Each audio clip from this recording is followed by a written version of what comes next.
Alors,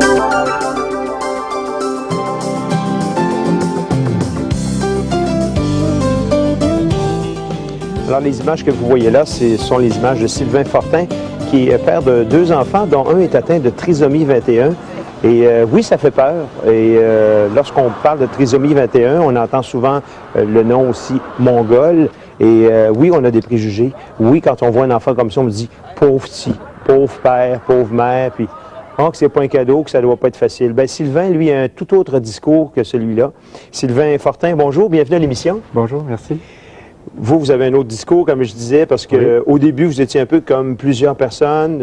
Vous aviez des préjugés. Oui. Vous aviez un enfant atteint de trisomie 21 et là, vous avez changé de cap. Là. Vous avez vu que le dernier chromosome, celui qui compte le plus, c'est le chromosome de l'amour. Vous l'avez appelé ainsi. Ben voilà. On pense que, justement, à cause que c'est une déficience intellectuelle, ces enfants merveilleux présentent quelque chose en moins. À cause de cette déficience, mais non, ils ont quelque chose en plus. Et ce qu'ils ont en plus, c'est justement un chromosome plutôt que d'avoir plutôt que d'avoir 2 chromosomes 21, ils en ont 3.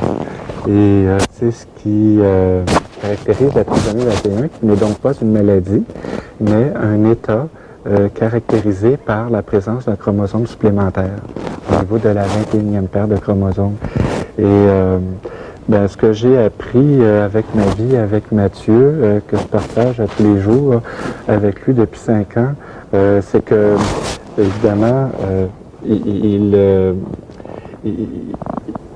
il présente des retards au plan de l'intellect, mais il est en avance sur moi et nous tous qui n'avons pas de déficience sur des qualités de cœur remarquables comme l'amour inconditionnel et cette incapacité qu'ils ont d'avoir des préjugés envers qui que ce soit.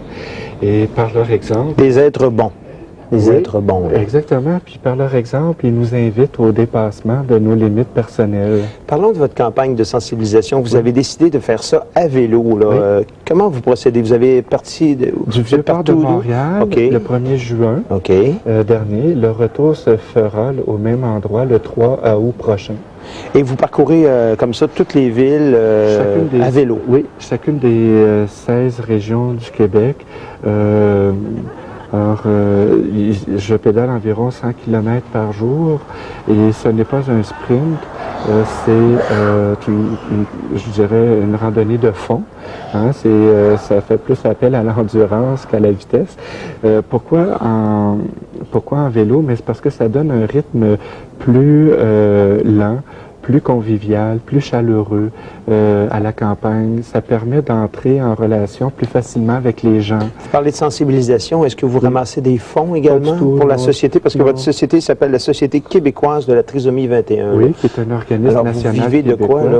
Ben, des commanditaires que nous avons obtenus pour mettre en œuvre cette première campagne, parce que vous savez que nous sommes en 2002 et c'est la première fois qu'au Québec se déroule une campagne nationale d'information et de sensibilisation à la trisomie 21. C'est plutôt méconnu de la population. C'est méconnu.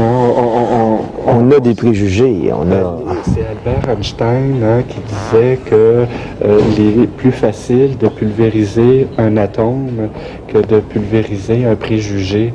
Et c'est réellement le cas parce que on connaît malheureusement ces enfants sous l'angle des vieilles images que nous entretenons depuis trop longtemps. Oui, puis on parle de sensibilisation parce qu'il y a quand même passablement de ces enfants atteints de trisomie 21. On dit qu'il y a une naissance sur 750 en moyenne, et on dit qu'une femme qui est âgée de plus de 45 ans, il y a une naissance sur 30, c'est quand même important. Donc, je pense qu'on se ferme les yeux. Est-ce que vous avez une idée du nombre d'enfants trisomiques au Québec? Au Québec, il y a 10 540 personnes qui vivent avec une trisomie 21 et ce sont des géants. de l'amour inconditionnel.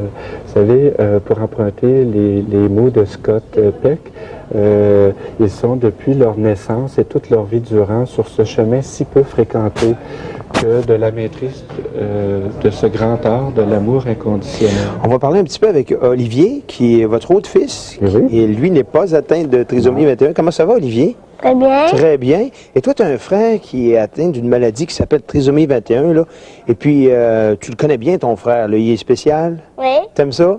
Oui. T'aimes ça jouer avec lui, là? Oui. C'est quoi ton jeu préféré? Au ballon, Au ballon. Il est bon? Est-ce qu'il te bat?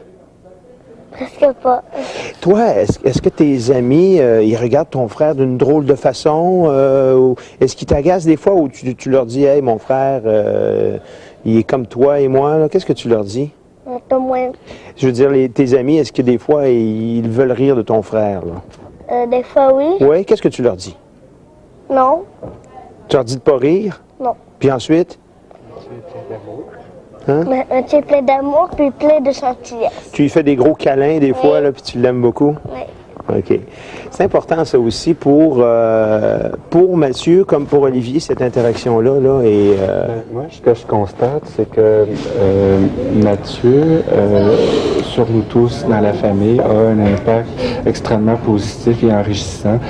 Chez Olivier, son frère aîné d'une année, je remarque qu'il se développe une grande sensibilité et un grand respect envers les enfants de son âge qui présentent une différence. Et Olivier, déjà à 6 ans, il comprend très bien que être différent, ça veut vouloir dire aussi aimant, enrichissant, épanouissant. en terminant, comment on peut vous être utile, vous aider, vous supporter dans votre initiative rapidement? Bien, c'est d'exprimer chacun dans sa région, chacun dans son coin de pays, une solidarité comme j'en ai observé depuis le 1er juin, partout où je suis passé.